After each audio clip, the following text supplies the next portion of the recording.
and welcome to Woman Up, a podcast series by Desperate Artwives.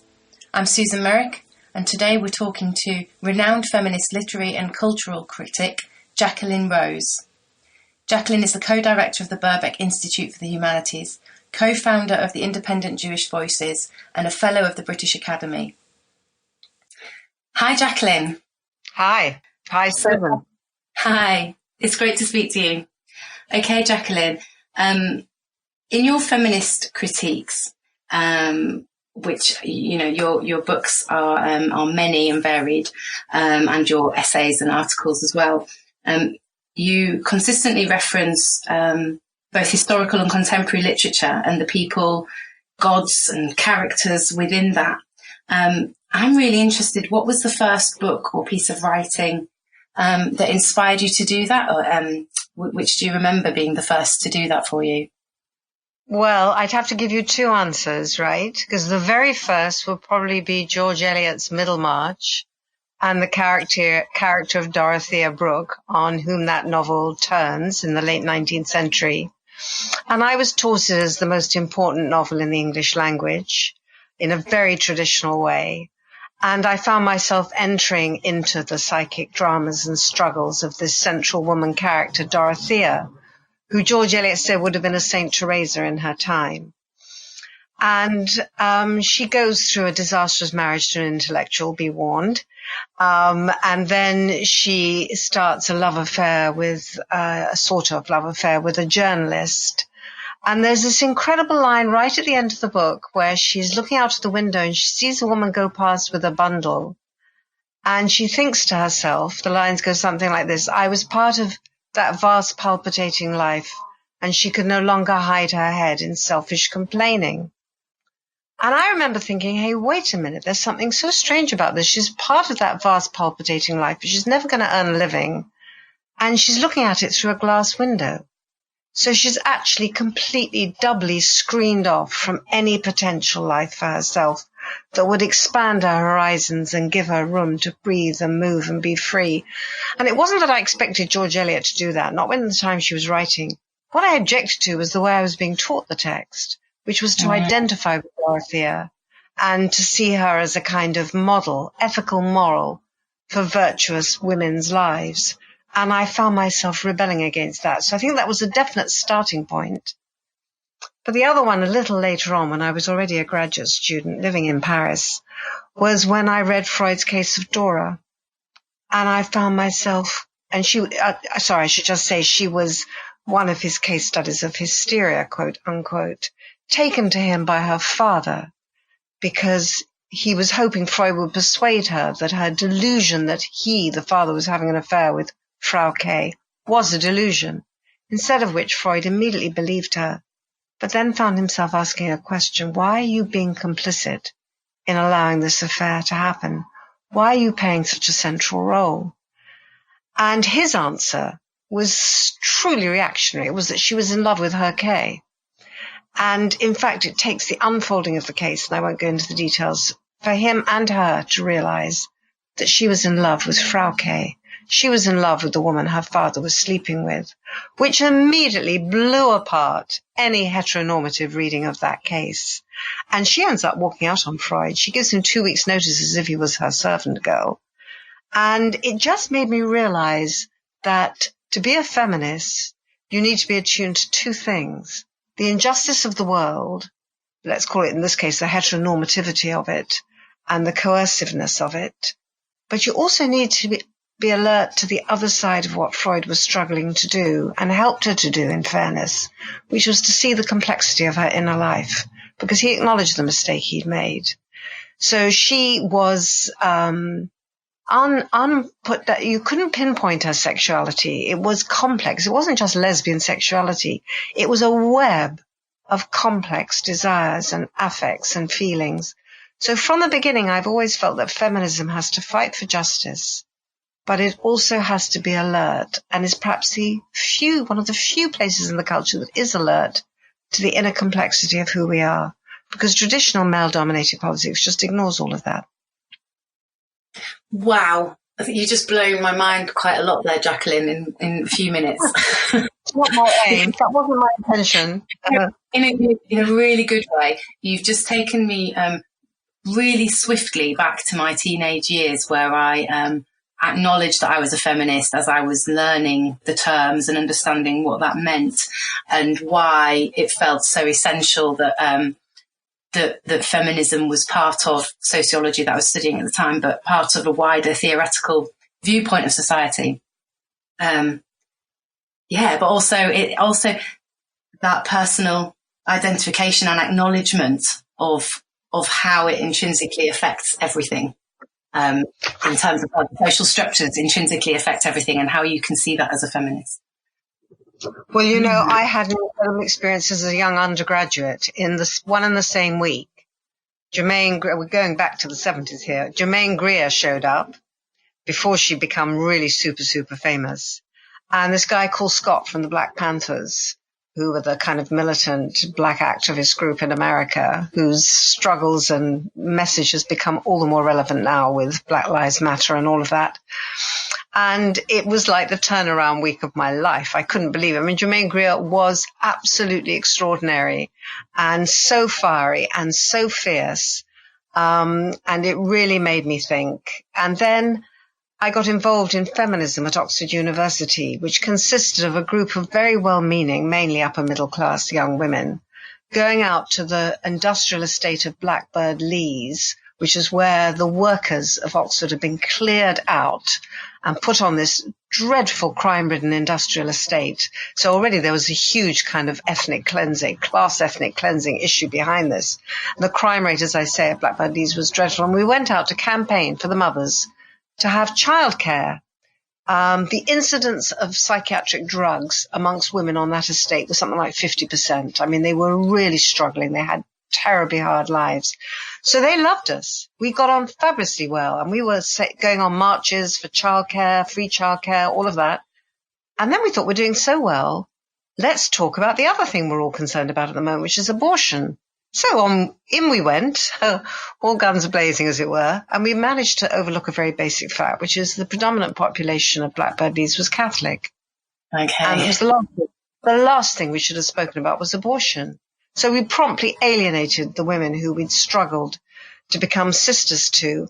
And it just made me realize there is the politics of sexuality and the life of the mind, which is just as important as the politics of justice, freedom, free childcare rights, and so on.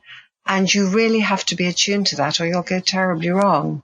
I'm intrigued, Susan, that you say feminism was on the agenda when you were a student, because, of course, there was a period in the 80s and 90s when feminism went into a bit of a decline. The movement split over issues like sexuality and race and so on.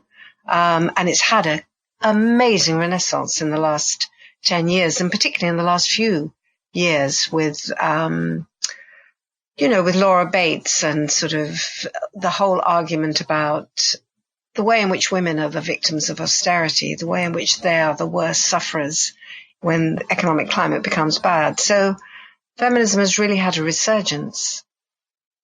It has, yeah. I mean, from my background, I was a feminist as a child because I was taught to be my very matriarchal family who had all suffered quite a lot of abuse. So they came at feminism from a very, I suppose, necessary, but not necessarily not academic angle at all. It was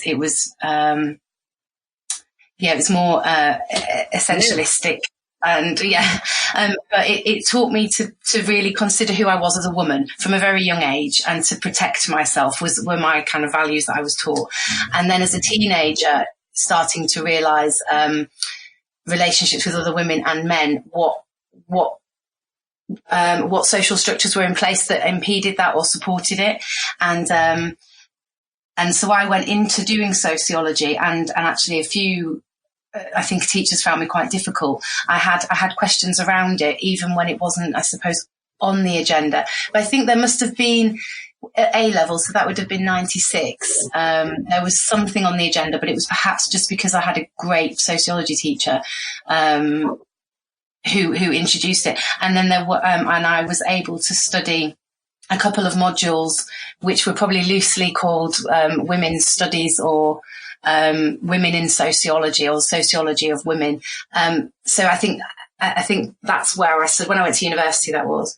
But yeah, it was definitely on the decline, and I was definitely a minority. I mean, I come from a working class Yorkshire town on the coast, and nobody was a feminist there. And in that decade when I was teaching, and then I was already at Queen Mary, University of London by that stage, I can't say how many students would start the sentence, women students, "I'm not a feminist, but." Yeah. And it was, "I'm not a feminist, but I support equal pay. I'm not a feminist, but I think I should have a right to abortion," and so on. And of course they were feminists, but the word for a while became contaminated. A lot of it was backlash, what Susan Flutie describes as backlash. But, it's entirely to your credit, Susan, that you were difficult. I mean, difficult is good if you're a feminist, right? But I'm very struck by one phrase you used when you said you were asking the question who I was as a woman. Because you talk to any bloke involved in trade union politics or in the Labour Party or anything, they're certainly not going to say that part of their politics is who am I as a man. I mean, forget it. They're just not going to say that. What I think is genius about feminism is that it's about justice, but it also asks women to probe what it means to be a woman.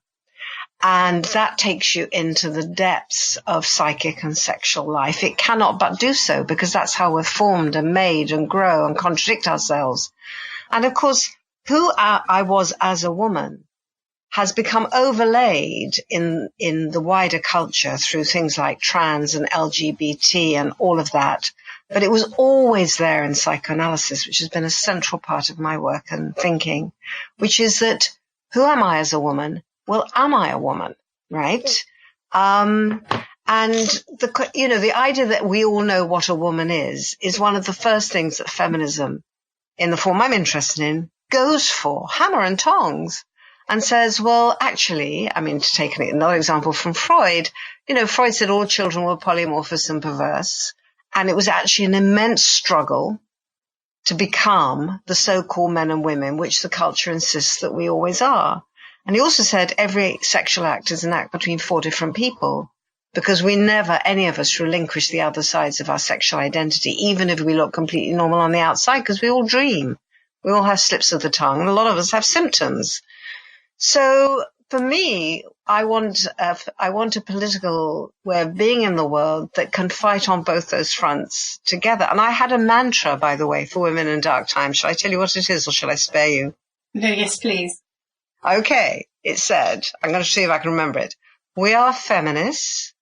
We fight injustice against women. We are not innocent. We are not in flight from the darkest secrets of the soul. For that reason, we do not have to subdue the world to our will in order to enact them. We are feminists. Listen carefully to what we have to say. Okay, so that's that was a mantra for Women in Dark Times, which was basically saying feminism is the place in the culture where you can really dig the dirt on how complex all human beings are, as we're seeing over Brexit, as we're seeing over Trump, hideous things coming to the surface of our political life. Feminism is the place where we've always been in touch with the complexity of what it means to be a woman and to be a human subject, and we don't whitewash it, and we want a world in which you can be honest about those things, because you'll be darn sight more dangerous if you repress them and then just go around killing people because you want to prove that you're on top, right? So for me, it's all tied up. The sort of feminism, the politics, the psychoanalysis, it's all a heady mix. It's an incredibly heady mix. You're such a persuasive speaker as well, Jacqueline. I've never considered myself a psychoanalyst, but I think you'd persuade me. That's what I do with my students every year. That's what I try to do. So talking about, I think it probably does come under psychoanalysis, but within your essay, Mothers, which is an essay on love and cruelty, which I've been reading, I've bookmarked so many pages, but there was something that just came up that I was reading this afternoon, where you mentioned autonomy quite a lot, and you're talking about, the child growing within a mother, and how from that moment, rather than the mother having the control of that, it becomes the child having the control of the mother or the mother's body, but also that social control that can take place as well. And that really, for me, corresponds with the language that's used of medical professionals around maternity and around birth and women, and the way that women are spoken to. Well, actually, I think it could go wider in the way that anybody is spoken to within the medical profession, but particularly interested in the way that women are spoken to around maternity times, and how often autonomy is completely taken away. It's supposed to be there within all the legislation, the NICE guidelines. It's supposed to be there, but quite often within day-to-day talk between medical professionals and women, their autonomy disappears. You know, you need to have this done. We need to do this to you. Well, the idea is that women don't know what's good for them, right? And the idea is that there's this group of experts who can control a situation. And my point in the book is that becoming a mother is completely uncontrollable. So autonomy, I do talk about it in the sense that the child has to be released into her freedom. And any mother who thinks she owns her child is in for a very fierce reckoning. But the culture makes that worse by insisting that the mother only exists for her child, only exists for her baby, and that the entire traffic from mother to child is a positively affected form of enslavement. And it takes many forms, from no longer being able to get out of the house, to no longer feeling you're a political citizen, to losing your earning power, to finding that you're the bad-tempered one when your partner comes home in the evening. You just want to thrust the baby into their arms and they're exhausted and they just want to drink. You know, I mean, all those things, there's this bond that is set up between the mother and the child, which is a form of social psychosis, because it assumes there is no difference between the mother and her baby, and that will drive both of them completely and utterly mad. And I think what goes along with that is that, again, I mean, it's the same argument. I realize I've been saying the same thing all my career, which is that babies are very complex because they're human subjects, and mothers are very complex. And it's not all this rosy-colored, safe, comfortable scenario, not for the child, not for the mother. And somehow I felt when I was researching this book that glowing image of the mother and the baby, which is a kind of strangulation of both, is actually designed to ward off an unspoken recognition that the nursery is a place of conflict and violence and fear and physical mess. That's really important. I mean, if you're a mum, you know that you can't keep anything tidy for the first 2 years, except at the cost of driving yourself completely bonkers, you know, and there's going to be spillage and mess and dirt and shit and crying and sleeplessness. Keira Knightley has been talking about this rather brilliantly recently, sort of lifting the cover. And, of course, to be a civilized human being, you walk down the street and nobody knows the state of your underwear, we hope, right? But it's all those secrets are just swaying in the wind when you're a mother, but it's your task as a mother to sort of tidy everything up. And I feel you're expected to tidy everything up physically, literally, but also psychically. You know, so mothers find it incredibly hard to talk about how difficult it is to be a mother. And that's why in the book, that article from 1949, which is the year I was born, by Winnicott, Hate and the Countertransference, where he lists, and we're talking just after the war, he lists the 18 reasons a mother has to hate her baby. It's still a scandalous text to this day, and my favorite is number 14, where he says she hates him because she can neither eat him nor have sex with him. So, of course, I've never known a parent, me included, who hasn't at moments wanted to eat their baby, you know, wanted to just take a little nibble or just sort of felt they are just sort of edible. I mean, and also the smell. You're meant to be in love with your baby, right, when the baby's very young, because the smell that comes off the head is meant to intoxicate you, but you're meant to behave very well, of course. So I just think that all of that is something that, especially in times of austerity and increased poverty and neoliberal perfectionism, which is everybody can be just perfect if they only work hard enough and try hard enough to be happy and all of that. I think that side of mothering is being re-repressed even more brutally perhaps than ever before. I have a quote here from your book, if you don't mind me reading it, Jacqueline, which sums that up for me, but also kind of needs to be on, posters around the world, I think. Maybe just the Western world, I don't know, but let me read it to you. So, not being explosive will do nicely as a definition of what is mostly asked of mothers. Although, as any mother will testify, explosive is what she, to her utter dismay, often feels. There is nobody in the world I love as much as my child, nobody in the world who makes me as angry.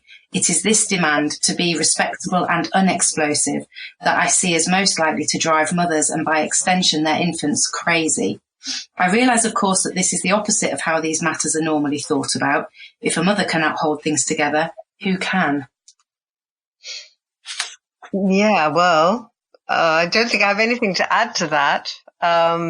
Explosive comes again from, it comes from an amazing psychoanalyst who people have hardly ever heard of called W. Bion, who pushed Freud further than he ever wanted to go. He talked about psychosis, and he talked about group psychology, and he talked about how completely crazy certain forms of socialization both make you and are in any case. And he said, psychoanalysis is this attempt to deal with something which is explosive. But when you're in a group or in a social situation, that's the one thing you're never allowed to be.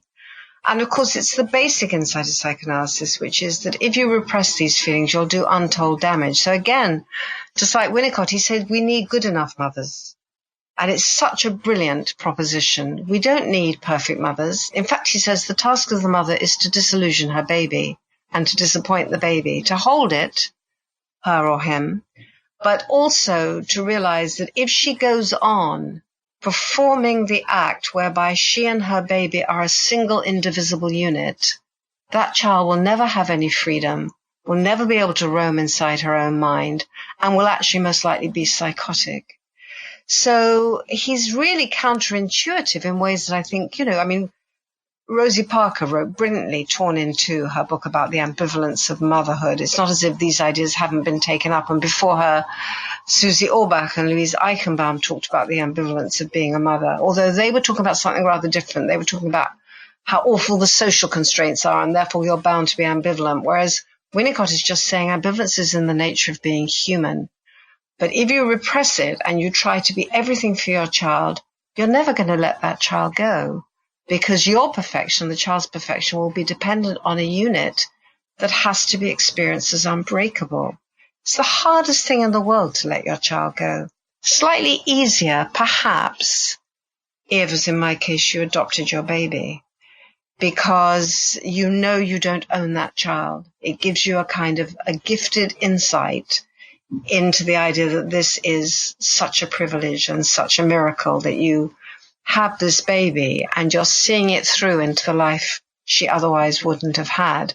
On the other hand, because the baby feels so vulnerable because you've adopted the baby, that can easily spin the other way and make you feel, I really am responsible for this child. I've really got to make everything work. Everything's got to be perfect. So I think the trap of perfectibility is round every bloody corner when you're a mother. And I mean, some people have asked me, why did I write the book? And I said, it's a cry from the heart. It's two things. It's a cry from the heart that I want to change the public discourse. I want people to be able to say these things and not be embarrassed by them. So it's a bit like a call to arms. And also it's a consciousness raising book of the old feminist style where we feminists in the 70s would sit together and talk about the things we didn't dare talk about to our men partners and so on. And it was just sort of, wow, this is true. We can share it. So I think but it was also an act of scavenging in the sense that I just went through the culture looking for the voices that were speaking differently. And, when I discovered the wonderful writer, a mother, Edith Wharton, who all your listeners will have heard of her most famous book, The Age of Innocence. And if not read the book, seen Martin Scorsese's brilliant film but they won't have heard of A Mother's Recompense. It was as famous in its day as The Great Gatsby. And it's an ironic title, and it's about a mother who abandons her child, and when she goes back at 18, when she's no longer being controlled by her governor, who wouldn't let the mother ever see her again, they fall in love with each other, more or less, and it becomes the most passionate relationship of proximity and utter potential destruction. It's one of the most extraordinary things I've ever read. But then, of course, there's the wonderful Adrienne Rich of Woman Born. That was in the 70s.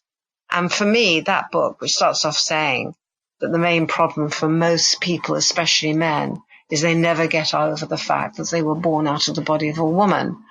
And that book for me is unsurpassed. Of everything I read, I still think, go back there, have another look, read it again. It's phenomenal. So I'm so grateful. Once you start looking, you find that what I'm saying in the book is something that many women are trying to say, but they have to say it in poetry, literature, feminist writing. They can't just sort of walk around and say it in a woman's meeting. They can't walk around and say it in the meeting you just had to leave to get here to do this interview with your disapproving looks. If you'd said any of this, they would have, called in the men with the white coats and taken your baby away from you. So you've talked about how exciting it was for you to scavenge, as you said, all these pieces of work with what these authors were saying, what these women have been saying. For me, it's been brilliant to read it because you've mentioned books and authors that I have read, but also some completely new names. So it's a really amazing read, I think, for anyone who's looking for tales that deal with these subjects. So deal with the subject of being a mother, but also the subjects that aren't touched on as often. I also wanted to draw a comparison here with other areas of women's lives and mothers' lives, where I've seen over the 10 years that I've been a mother that there are definitely cycles where when you're in that zone of being a mother or a new mother, you have that interest, you are looking for these things, you read about this stuff, you hear about the difficulties of it, and then you kind of move out of that sphere and realize that actually the conversations that were had about it really stayed within those women-only spheres or the parent-only spheres, and it remains quite secretive, quite hidden. And like you've said, it's not always there for people to see and hear. And in you writing an academic book of this kind that really looks into it in depth in terms of psychoanalysis and feminist critique, but with the historical and contemporary references, it really draws all that together in a way that makes it hopefully a sustainable piece of work around this, so that it's not one that just disappears or drops off a cliff as people move out of that sphere. I don't know if that makes sense. I know what you're saying. I mean, I'm interested you call the book academic because I've always written more for non-academic than academic presses. So I've either been writing for Virago when I wrote on Sylvia Plath, or for Verso, the left-wing publishers, when I wrote on sexuality in the field of vision. And Women in Dark Times was Bloomsbury.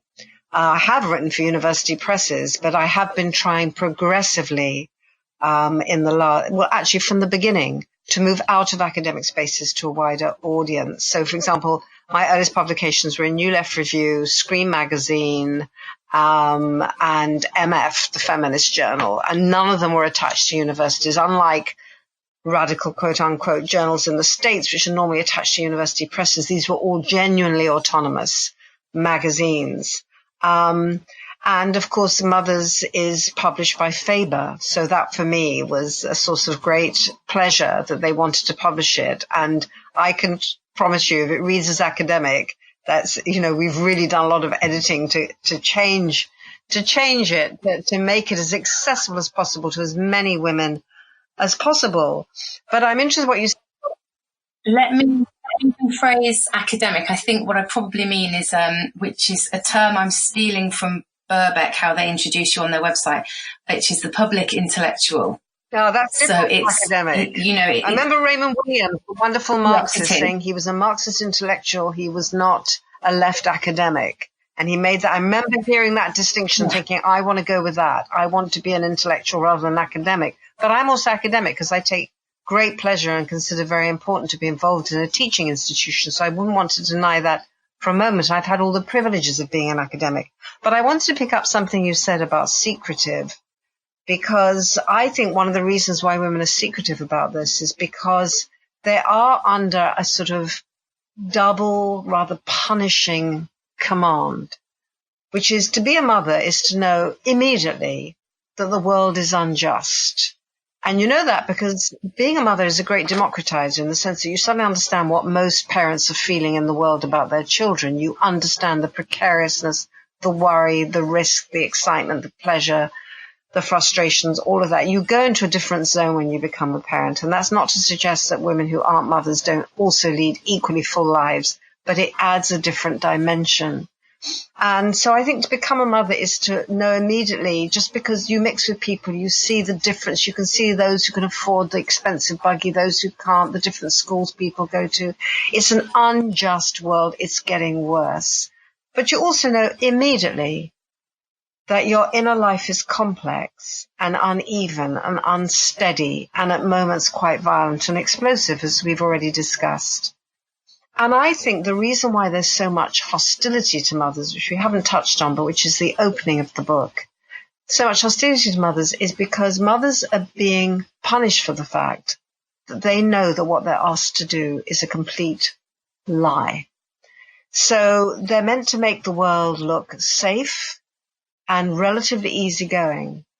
And the two things they know is that the world is not safe, because to be a mother is to know immediately that your child is vulnerable, and that you are not easygoing, because you can't be if you have a child. You can't pretend you are anymore. And I think that rouses a lot of hostility, because it's as if every second of the day women are taking the lid off something. So that's why I liked your word secretive so much. They're taking the lid off something, and the irony is that it's that very lid that they're being asked to keep on. So they're being asked to do and masquerade and conceal the truth they're living. So I think that's an impossible injunction, enough to drive anybody crazy, really.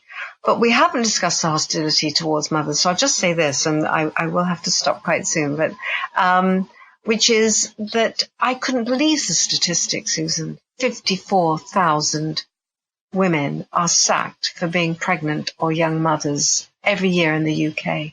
54,000. It's against the law, of course, but that doesn't mean it doesn't happen.